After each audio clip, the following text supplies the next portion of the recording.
Yeah, thank you very much. Maybe, as you can see, I'm still smiling a little bit after the vote because I was very happy with the outcome of the vote. I also know that I already spoke to a lot of journalists who phoned me right after the vote or already yesterday. So I will just give a very brief summit, and I hope I can speak in Dutch. Is that possible? Ja? Oké, dank jullie wel. Dat is voor mij veel gemakkelijker. Dank u wel. Thank you very much. It's a lot easier for me to speak my mother tongue. I'm going to be very brief. For those of you who didn't really follow this, I'd like to explain what this is about in a nutshell. We're talking about novel foods, new types of food, if you like. We're talking about a regulation that would cover foods for the production of which novel technologies are used. We're talking about food that was not on the market before 1997. Why do we want this legislation? We want this legislation because if new food is marketed, then European consumers should have the certainty that these foodstuffs are safe. And the European Parliament clearly indicated that we have to apply the precautionary principle. That is why we have to make sure that there is nothing made available on the market for European consumers that it is not 100% safe when it arrives on the table or on the plates of European consumers.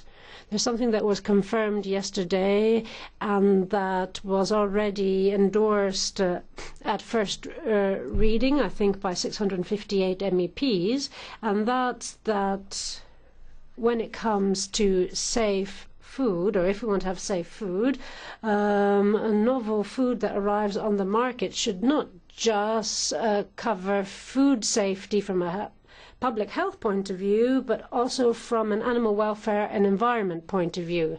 What the vote clearly shows today is that when food has been produced with nanotechnology, it needs to fulfill safety conditions, and there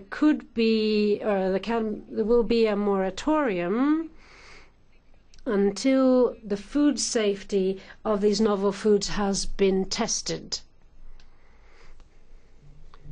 And the European Parliament agrees with the fact that new technologies are very good and of course can present advantages for consumers, but not if there are food safety concerns.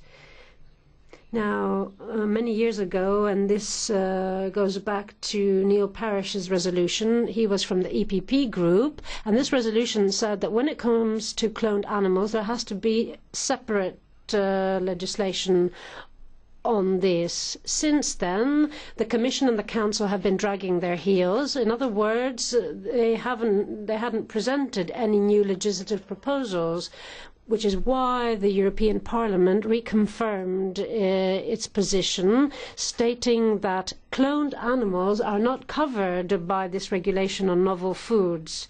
It's extremely important for there to be separate legislation. Now, when it comes to animal cloning, or when talking about animal cloning,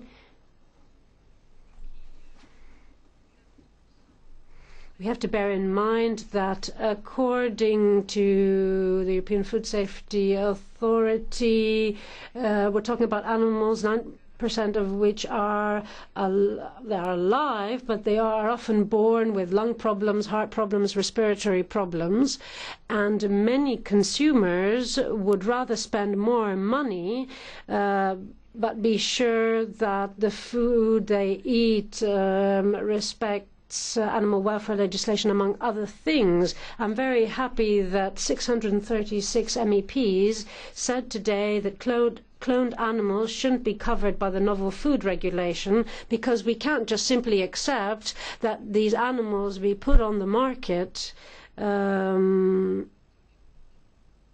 presented as novel foods. So 688 MEPs said that they want a ban on food coming from cloned animals in the EU. This is very positive. It's truly encouraging. there has been a moratorium for some time.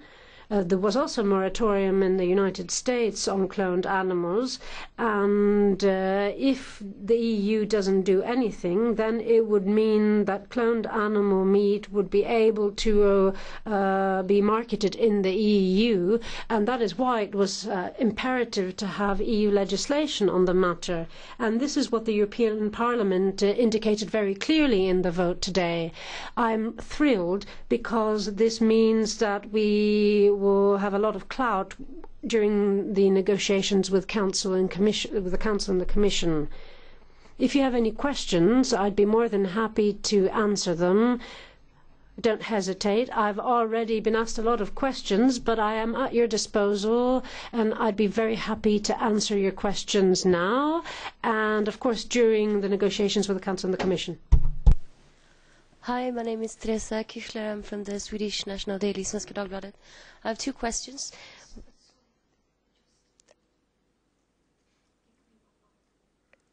Can you hear me now? No? Well, I can understand English, and there is another language. Yeah, it's the fine. I think the number 2 is the English. No?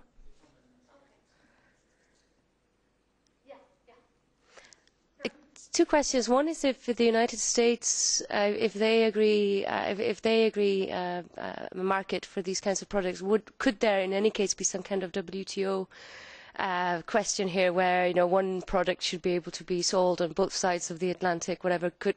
Can you foresee that? Have you already heard anything about possible American measures to be taken if the EU bans these products? And my second question is, this is a very interesting type of preventive legislation. This is something that doesn't exist in Europe, and you've managed to legislate or get this ban before even the lobbyists have the time to pack their bags and their millions and try to lobby in favour of it. This is a very strange situation in terms of having a ban for something that doesn't really exist yet in the EU. Is this how can you say that if something even exists, do you really have all the facts you need to ban it when it hasn't even started yet? Can people who are in favour of these products say that we haven't even had the chance to argue in favour of it with the proofs and the investigations that we have done? You've just put a blanket ban on everything that doesn't even exist yet. Can you elaborate on this kind of measure? It's strange for me. Thank you.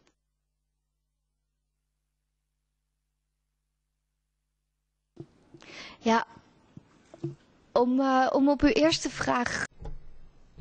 Now, on your first question.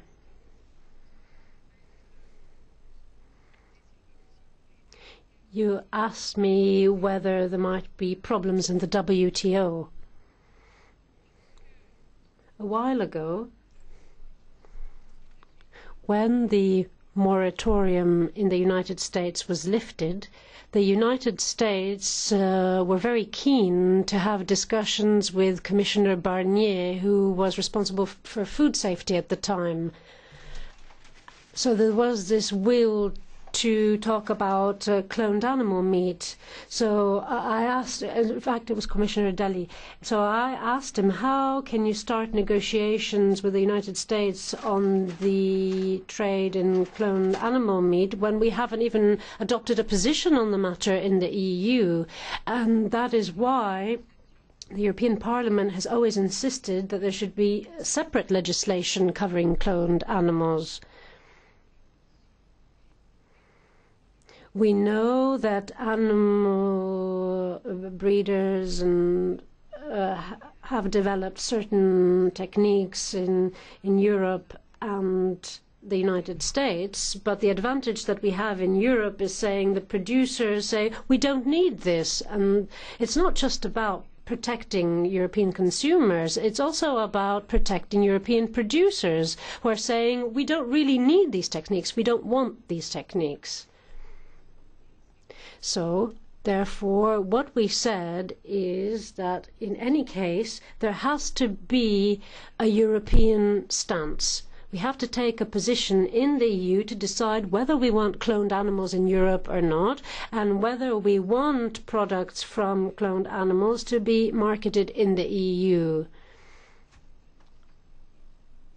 If we say that we don't want these products on the European market, then yes, the United States could turn to the WTO saying that there should be negotiations. Now, whether this is going to happen or not, we don't know, but even if it does happen, we will already have a European position. Now, you asked me why we are banning something that doesn't exist. And the thing is that we don't know whether there is cloned animal meat on the market in Europe or not. We know that there are products that have come from nanotechnology. I'm not saying that I want a blanket ban. I just want information. I want to make sure that if there are products placed on the market, then they need to be safe. I'm not saying that there shouldn't be a debate on cloned animals. According to consumer associations, most consumers don't want this, and we also know that European producers aren't interested in these products and techniques and technologies. Go ahead.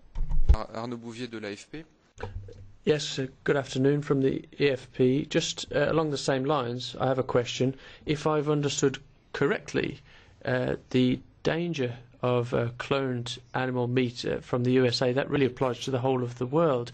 Is there really a market that we can describe in the USA? Do you have any figures on that market? Is there a lobbying process in trying to get that meat sold over here? Also, what is the interest of producers if meat becomes less expensive? What are the circumstances behind the market developments in that sense? So why clone animals for meat from a profit point of view?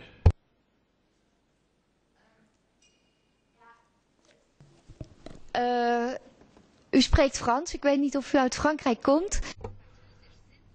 Well, are you from France? I noticed that you were speaking French. Well, France is one of the countries in which cloned animal meat is not banned. In the Netherlands it is, but in France it isn't. What that means is that French producers have to deal with these issues firsthand. The real danger, or at least the problem that could arise, really stems from the market in the USA. If the EU can produce some common regulations on this matter, that would be extremely positive. If you compare this to the GMO question and the plants that are produced and crops that are produced using GMO technologies, then there are some real issues that came about in our relations with the USA. And the market for meat from cloned animals is a similar situation. We know that the market won't get larger as a result of cloned animal meat, but in fact the USA have lifted their moratorium. And what that means is that there was really what we could describe as a voluntary moratorium in the United States for many years, and that has now been lifted. That shows that producers are interested in entering into a market for cloned animal meat. If you have a think about the real objectives here, well, the producers want to produce a volume of meat. They're not really thinking about protection of animals or protection of consumer health. What they're really interested in, the bottom line, is getting some meat that they can sell to market, and as much as possible. When it comes to proper regulations and doing things the right way, protecting animals and consumer health, well, those are background concerns. Trading concerns are what comes first. If an animal can be so big as to only just be able to stand up with lots of meat on its bones, then that's all the better for the producer, and that may have a knock-on effect on various different organisms. So producers can see an interest in producing cloned animal meat, and they reap the rewards of larger or better animals in that sense. They could also be interested in producing patents for this kind of cloning technology, and if you imagine what you have to pay for patents, there is certainly a trading aspect here. I hope that answers your question. I'm from the Reuters agency. I've got a technical question. I'd like to know what the key amendments were with regard to nanomaterials, and a second question: do you know exactly what the stumbling blocks are going to be with the Council, and what areas the Council will come to ready agreements with the Parliament on? It's really to do with nanomaterials and the stumbling blocks there.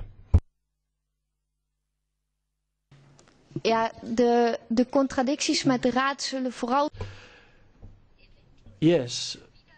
Well, there may be some stumbling blocks with the Council when it comes to the question of cloning, because originally they wanted a joint regulation on all of these points, and the Parliament has now requested a separate regulation on that. But there's quite a broad consensus on nanotechnologies with regard to defining nanotechnology.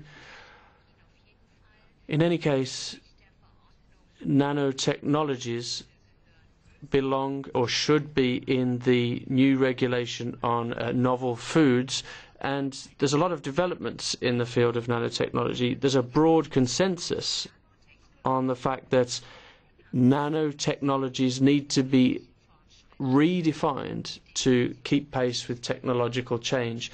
The regulation may well undergo some changes because nanotechnology is undergoing rapid change, and as a result the regulations will have to be adjusted accordingly. The politicians are saying this very clearly to the Council, that we need to come to a common definition for nanotechnology. Science needs to serve as a support for policy making, and we know that in the light of such rapid scientific changes, then these definitions need to be altered accordingly. In any case, the Parliament wanted to stress that a really good assessment of the risk needs to be carried out, and at the moment there's still too many question